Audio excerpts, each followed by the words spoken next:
And that concludes the riding proportion of this. So what we're going to do now is we're going to really show you the clips and break it down in detail. I don't want to make the video too long, but I don't want to cut it short because it's just that important that you ride safe out there.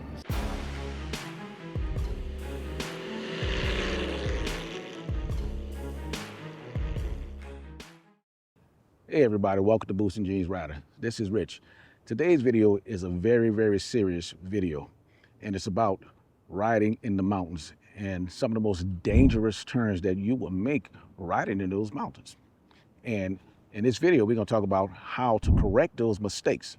So if you're a person that really like riding in mountain, twisting, canyon carving as much as we do, we've been doing it over the years here in the United States, up in Canada, then this video is for you. But if you're somebody who already live in that area and used to doing these things, especially in North Georgia, in a tri-state area, put some comments in the comment section if you agree with my assessment. So prior to riding, and we're gonna do 2 rides today. 2 rides, or maybe 3 or 4, I don't know yet. But prior to riding, you're gonna see 4 video clips where Cake and I was riding in twisty mountains, and we'll talk about those clips when we get back. And I know one of them go right up. I think this is the one that goes right up, according to my thing anyway. Yep, out, in immediately. Look where you wanna go. I don't need to see on the other side. There's nothing over there that I want. Line up, yep. Going on in first gear. Close to the edge. There we go. That's just how you do it.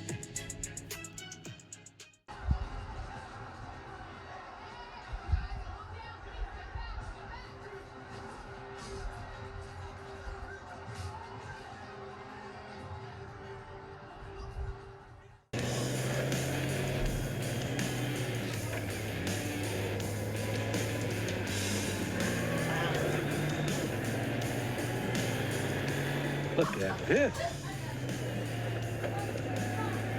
Woo-hoo. That's what's up. I let everybody go past me so I could catch up. But I thought I was recording. I think it didn't record when everybody was passing the dam. So now I gotta go around and catch up with them. What y'all know about that turn right there? Now, after watching those clips, I guess you can guess what I'm talking about. Right turns, but not just any right turns. We're talking about right turns, 180-degree turns going backwards uphill to where you really cannot see behind you. So if you're riding directly this way and have to make that turn going uphill, it's normally looking like this to where you can't really see up there. But before we get on the bike, we're gonna talk about some major mistakes that riders are making and why they are not completing these turns successfully or going over the line. Many of you may not know that I was a police officer for over 25 plus years. And in those years, I investigated a lot of accidents. And we're gonna talk about the #1 contributing factor to accidents, even when it comes to motorcycles. And the #1 contributing factor is speed. Absolutely, speed. Hold that thought. I got somebody. Oh. Man, when you try to do a video, there's always somebody trying to disturb you. Look at this guy right here. Come here. Hey, you do the video? Yeah, right. You probably heard me saying in previous videos, talk about my brother, and he the first person that put me on a motorcycle and kind of taught me how to ride. That's him. Hey, y'all. Yep. Now, get your butt out What the you way. like? Huh? We ride motorcycles? Never do that. Yeah, I'm gonna leave that in there. You know that. I cut it out. What I was talking about, oh, speed. Speed is #1 contributing factor. Look at the tail of the dragon, speed. And speaking of the tail of the dragon, you all know exactly what I'm talking about. At the Deals Gap resorts, where the tree of shame is, when all the bikes park, riders coming to go on the tail of the dragon, and they ride in that direction and have to go uphill and turn right to start the tail of the dragon. How many riders you see go over that line? This is what I'm talking about. The #1 contributing factor is speed. And on our reports when I was a police officer, speed for conditions. And You say speed for condition because you got to do a thorough investigation before you figure out who was at fault. And it's normally speed for condition. Speed for condition could be road condition, whether it's a slim, a wide road, whether there's a stop sign there, somebody failed to stop at a stop sign, or rain perhaps, somebody was just driving too fast. Even on the freeway, if you're riding 90 miles an hour and you get into an accident, speed. This is what I'm talking about. That's the number one contributing factor. The second one is probably not what you think. The second one, most people probably say should be the first one. The second one is not looking where you want to go. In any situation, even U-turns, quick head turn, looking behind you to where you want to go. Now, granted, you guys saw the video. For the most part, you can't look behind you because the road is uphill and contoured down, but you can't really look where you want to go, which leads to the third thing that riders are not doing when riding twisty roads. They are not negotiating the corners properly. Starting on the outside, going all the way on the outside so you can see what's coming around that corner. Then start taking your apex at the right time and then shooting back out and continue your twisted ride. And that goes with speed. You have to slow down. I can't tell you what speed you should be riding. It's when you are comfortable making that turn and your bike pointing in the direction you want to go, pew, then you start ripping it. So, and then this next one is what a lot of riders do, even those of you who don't really want to ride in twisty road. That's afraid to lean this big boy. And that's with anybody. Sometimes you got to lean to make that turn. Now, I'm not talking about big sweepers where you just lean in and most people do that. But when you're talking about tight turns, a lot of people get scared to lean their bike. And what happens? Catastrophe. In fact, on one of the roads that you saw in the clip, we had a group ride where I talked to a rider and told the rider, hey, you sure you want to go on this ride? Because I've ridden with this rider before.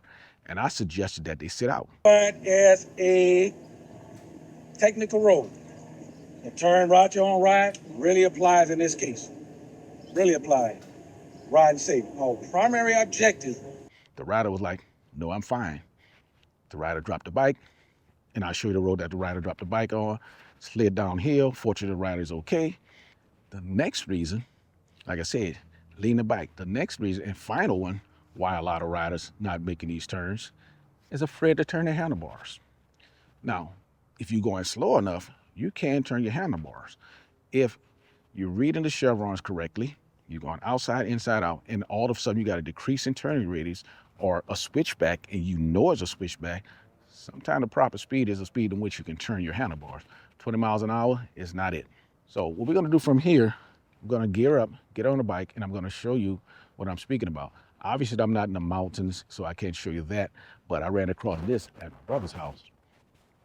I'm gonna show you this road that represents a switchback. Now, you're probably saying, Rich, that just looked like a regular road that you can do a U-turn on. Obviously, it's wider than a U-turn. So I'm gonna come down this way, turn here, and pretend this is uphill. We also gonna talk about how you can practice this in the parking lot. Here's a double yellow line I don't wanna go over, and it's gonna represent the line coming this way going down. So let me gear up and we're gonna ride this. Okay, before we get on the bike, I'm gonna do a quick walkthrough and show you, and I have the camera person right here. So as I'm coming down here, here's the double yellow line. As I'm coming down here, if this is uphill, I probably can't see up here.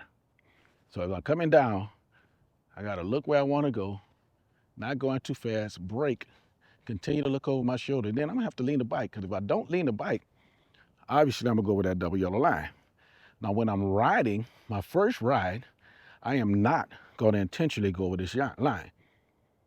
So what I should be doing is coming here, even though I may not be able to see behind me, but I'm still looking behind me. I'm not staring at the line. I could care less about that. And I'm not getting tunnel vision, not getting target fixation. I'm turning. Here's where I should start leaning, and I can see a little bit in, not all the way. I'm not going all the way to the apex yet. I'm leaning in, I can see, and I'm coming in closer to the apex. Now I can see my exit. If I can see my exit, then I could pick the bike up, start throttling. Once the bike is facing this direction, start throttling and going straight through. As I said before, I'm gonna do 2 runs. The first run, I'm gonna do pretty fast. There's speed bumps here, so I can't go that fast. Do the first one pretty fast, and I'm not going to intentionally go over the line. The second one, I'm going to show you the way it's supposed to be done, and it can help you out. Then we're going to really talk about those 4 clips that you see and what I've done in those clips to make me negotiate that successfully. Okay, all geared up and on the bike. Now, obviously, this is not a mountain road. And as you can see, there's a speed bump here, so I won't be able to go too fast. But what I'm going to show, the first part is what happens when you go speed. Now, my brother is out in the road. He represented a double yellow line. He represented a double yellow line that I should be going across. And so let me get this speed bump. Once I get the speed bump, I'm trying to get a little bit more speed. And like I said, I'm not going to intentionally go over the line, but I'm on the outside, inside. Look at where I want to go. And look what happens when I go too fast. Look where I end up at. Stop the bike for a second and show you guys something. Look at this. Look where I ended up. Look where the bike ended up. Even though I didn't go over the double yellow line, look how close I am to this line. And being close to this line, all it needs is another vehicle or motorcycle to come and hit me. We're going to do a second run, and I'm going to walk you through it real quick and what you should be doing in the mountain twisties. Okay, we out there having a good time. We hitting the mountain twisties going around. We coming around this corner, and up to my right is uphill. And where my brother's standing with his arms out is representing the double yellow line, and I should be going to the right. So let me get over this bump. I'm going to brake to the appropriate speed, stay on the outside, look where I want to go. Right here, coming to the apex, actually turn and lean and get up here and throttle through. So I'm going to get off the bike and show you guys where I ended up here. Now, like I said, the first time I didn't intentionally go over the line. Look where the bike is. And we're talking mountain twisties compared to being here on the first run. Now, this is when you have a hard switchback like this. Now, if you're riding big curves, you obviously want to go outside, inside, and out. I'm going to do one final run. Hopefully, I can get it at speed to where I'm riding mountain twisties and how I can successfully negotiate it. Then after this last run, we're going to talk about the videos, the 4 clips that you see. And this is perfect because there's a big giant truck coming down here. You know, you want to stay on your side. And here in California, man, we have thousands of twisty roads, and we have experience in riding. I like it better than anybody else. We just have a lot of experience in riding. So let's see if I go faster and put it all together without talking, and the camera pick it up outside.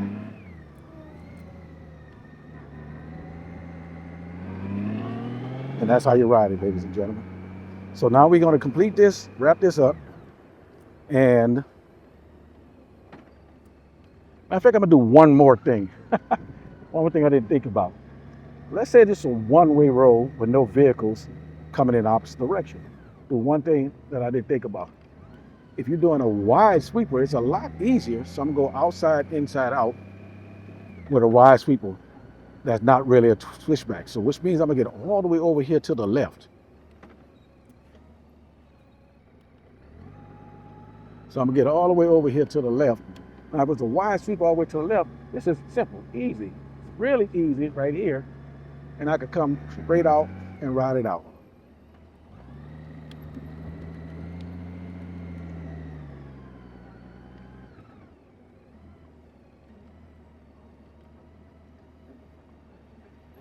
And that concludes the riding proportion of this. I don't want to make the video too long, but I don't want to cut it short because it's just that important that you ride safe out there. The safer you are, the more fun you're going to have. The more fun you have, the more you're going to want to ride more.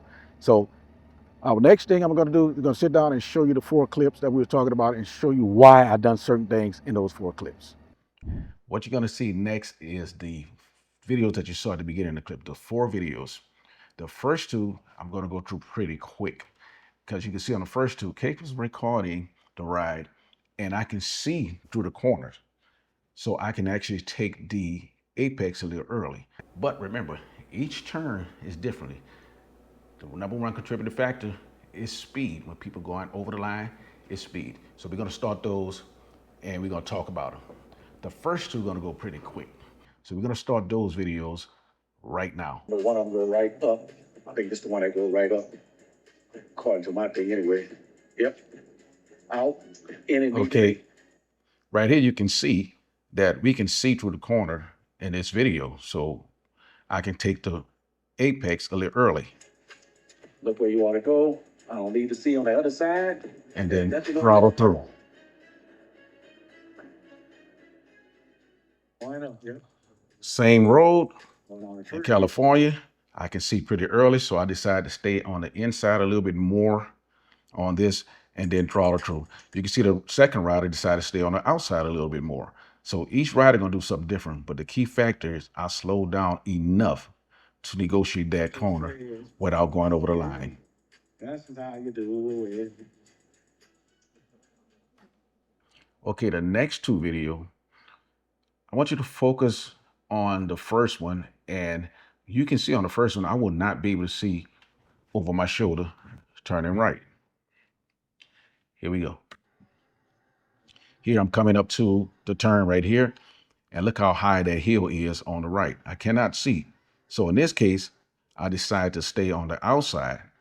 And as I'm going on the outside, right here I can see. I could have came to the inside a little bit more, but I chose to stay on the outside because no vehicles was coming around.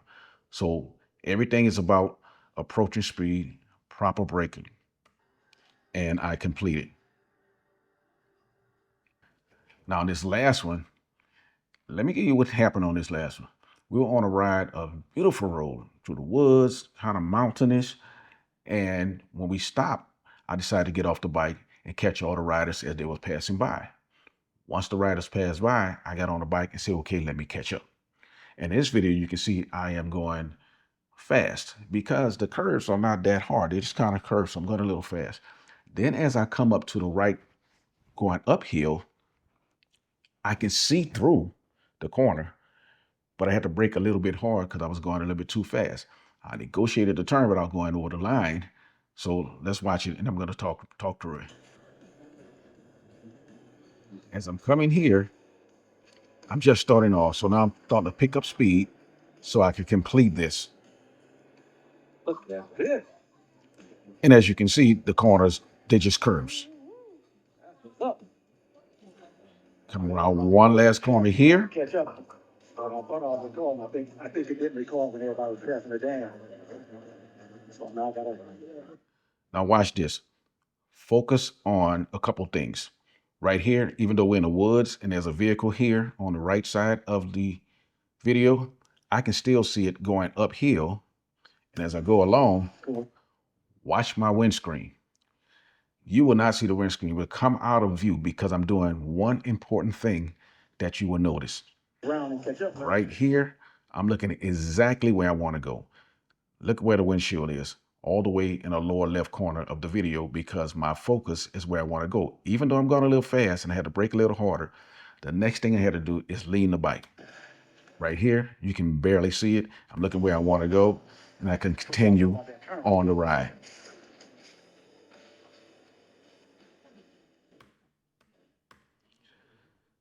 So with that in mind, how can you practice these things? Simple. Yes, you can go out and make a lot of right U-turns, but for the most part, making right U-turns are on 24 feet. One of the easiest ways to practice this is practice your sharp right turns.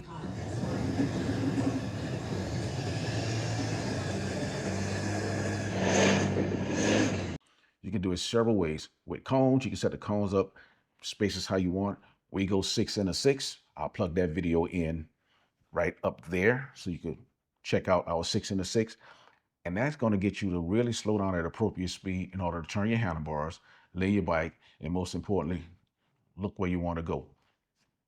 If you don't have any cones, you can go in the parking lot and still practice this. Just get on the center line, and you know the parking spaces are 9 feet wide. So it's better than 6 and a 6, but it's less than 12 feet. So that makes it perfect.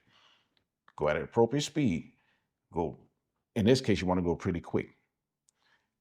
Brake, look where you want to go, turn into the next parking space without going over the 9-foot line. And you should not have a problem when you're riding twisties, turning right, going behind you uphill, or just a right turn going uphill. which we see a lot of riders make mistake and go over that line. That's all I have for now. So if you got something out this video, go down and give us a thumbs up. And if you don't mind, subscribe to the channel and do not forget to click that bell. That way YouTube will let you know when we put more videos up, especially like this. But if you're out riding in the twisties and turns, remember, ride long, ride hard, ride strong, but most importantly, ride safe. From Boots and Jeans Riders, I'm Rich, and I'm out. Peace. Go hit those twisties, y'all.